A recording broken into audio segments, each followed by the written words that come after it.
계속해서 대구 경북 소식 전해드리겠습니다. 무더운 날씨가 이어지면서 대구에 이틀 연속 열대 현상이 나타났습니다.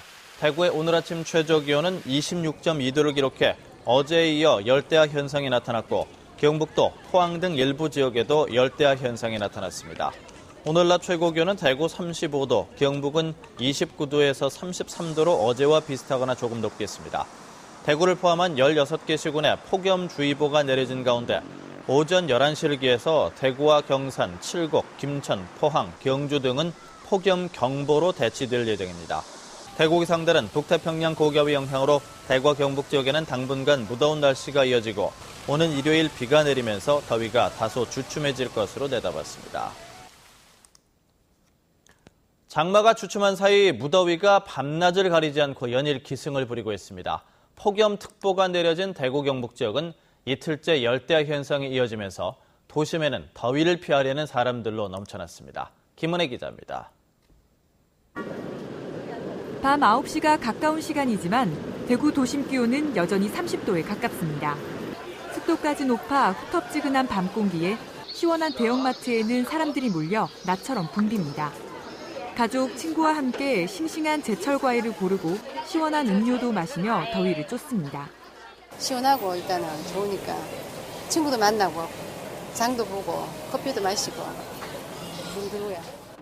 서적 코너는 아이들 차지, 독서 삼매경에 빠져 더위를 잊었습니다. 엄마는 장 보고요. 저는 시원한 데서 책 보니까 좋아요. 여름의 불청객 열대야의 시작을 알리는 듯 냉방용품 매장에 발길을 멈추는 사람들도 쉽게 눈에 띕니다. 어젯밤에 잠을 잤는데 너무 더워가지고 방마다 있어야 되니까 한 대 더 사러 왔거든요. 탁 트인 도심 외곽의 공원도 피서 장소로 인기입니다. 나는요 춤을 출 거야. 뽐내는 토마토. 잘했어요. 시원한 바람이 부는 야외에서 가족끼리 옹기종기 둘러앉아 맛있는 음식을 나눠 먹고 즐거운 시간을 보냅니다.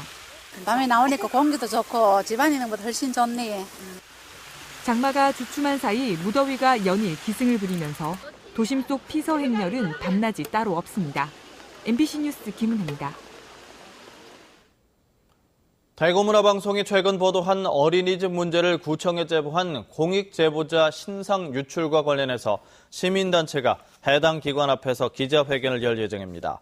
우리복지시민연합과 공공운수노조는 대구 동구청에 최근 어린이집 문제를 제보한 공익제보자의 신원을 해당 민간 어린이집에 유출하고 감사 또한 형식에 그쳤다면서 이를 규탄하는 기자회견을 오늘 오후 2시에 동구청 앞에서 가질 예정입니다.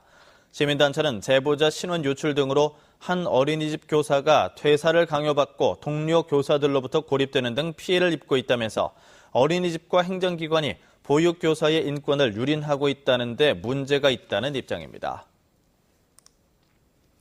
전국시도지사협의회가 정부의 주택 취득세율 영구 인하 추진과 관련해서 즉각적인 중단을 촉구하는 공동 성명서를 발표했습니다.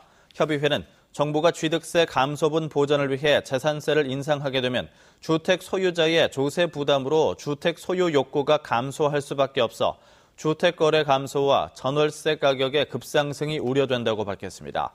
또 정부의 취득세 인하 및 재산세 인상이 지방 세수 감소뿐만 아니라 부동산 시장에 혼란만 가져올 것이라면서 취득세율 영구 인하 논의를 중단할 것을 강력히 촉구했습니다. 대구 의료관광 육성을 위한 중국 자본 유치를 위한 단계적 전략 모색이 필요하다는 주장이 나왔습니다. 대구 경북연구원 최재원 박사는 대경 CEO 브리핑을 통해서 중국 의료 관광객이 급증하고 있는 만큼 마케팅을 강화하고 투자 유치 후보 자본에 대한 맞춤형 의료 관광 모델을 개발해야 한다고 밝혔습니다.